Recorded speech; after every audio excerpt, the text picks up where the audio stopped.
ini kami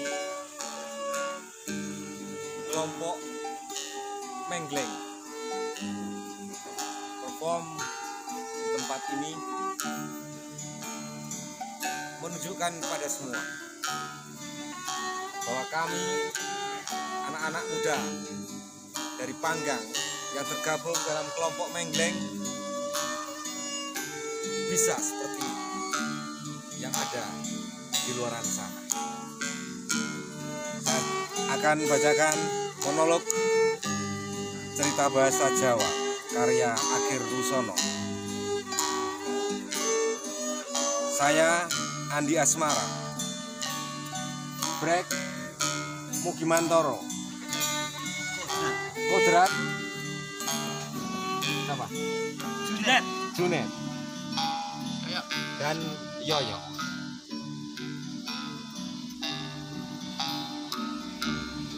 Saya mengambil salah satu cerita apel.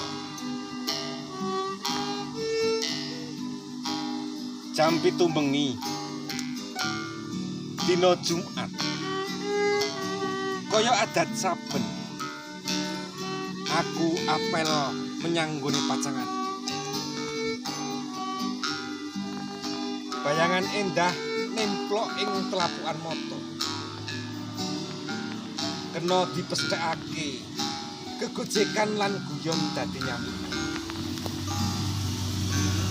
Sak liyane kopi lan jadah goreng, butuh wektu 30 menit wis tekan. Motor Honda Grand tahun 1994 tak jagrakake. Lawang omahe Sinta wis ngoblah-oblah. Dadi anggonku luk salam mung srana kanggo gugurake wajib. Wong aku wis rumangsa akrab lan familiar karo keluargane. Ora ngenteni perintah saka Sinta, aku mlebu omah. Jujuk ruang tamu. Ora let sedelo Sinta metu saka njeron kamar. Banjur plek plek Sinta nyawat aku nganggo pipine. Jeneng wis biasa, dadi blas ora ana rasa greng utawa kumlesar ing ati.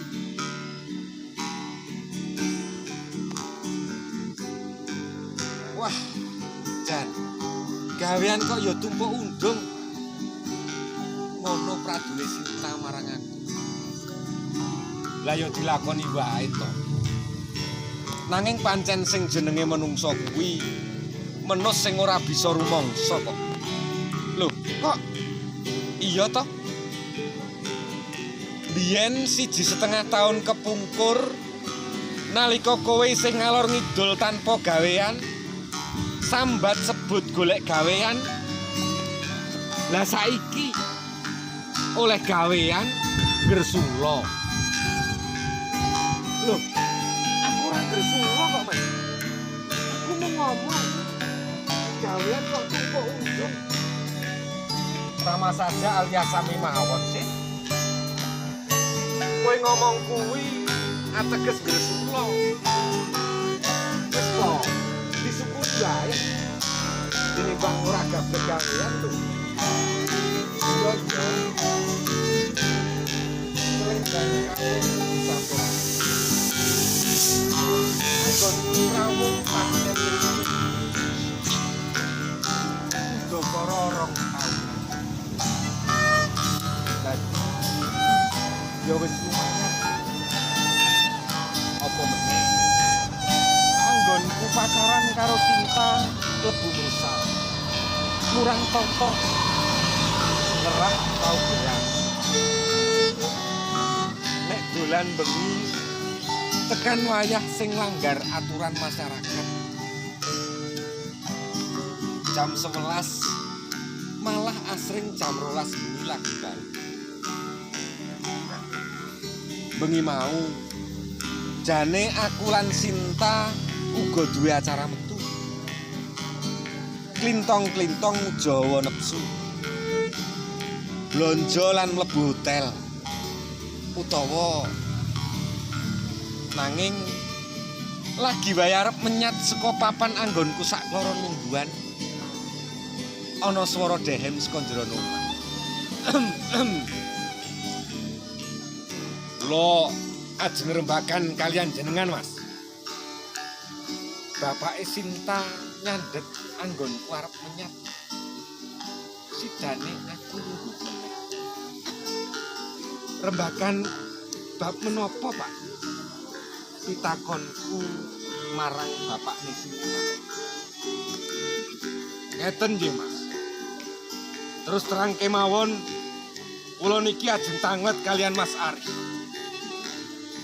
Lah monggo Pak, badhe tangglet menapa? Ngaten. Jenengan niku anggenipun sesambetan kalian anak kula Sinta. Menika rak sampun dangu to. Injih leres Pak. Lajeng sejatosipun panjenengan menika serius boten tresnani Sinta. Aji serius to Pak. Kok ketingalipun adem ayem kemawon. Lagi boten to Pak. Lajeng kenging menapa? Boten ninggal jenengan lamar kemawon. Nenggo wekdal ingkang sae Pak. Wekdal menika rak sae sedanten to. Lajeng kersanipun Bapak kula badhe tanglet. Kajengipun nak aris menika sejatosipun kados pundi to? Kula menika sampun risih kalian tetanggi. Saben-saben kula kempalan menapa dateng masjid mesti dipun sarwi. Dirasani ngiwonengen. Kula menika klebet tokoh masyarakat wonten mriki. Nanging kok anak kula bejat. Dolan tekan bengi lan ora bisa angon wayah. Sajake bapakne Sinta rada mentap. Aku unjal ambekan sak memang sulit takon psikopat.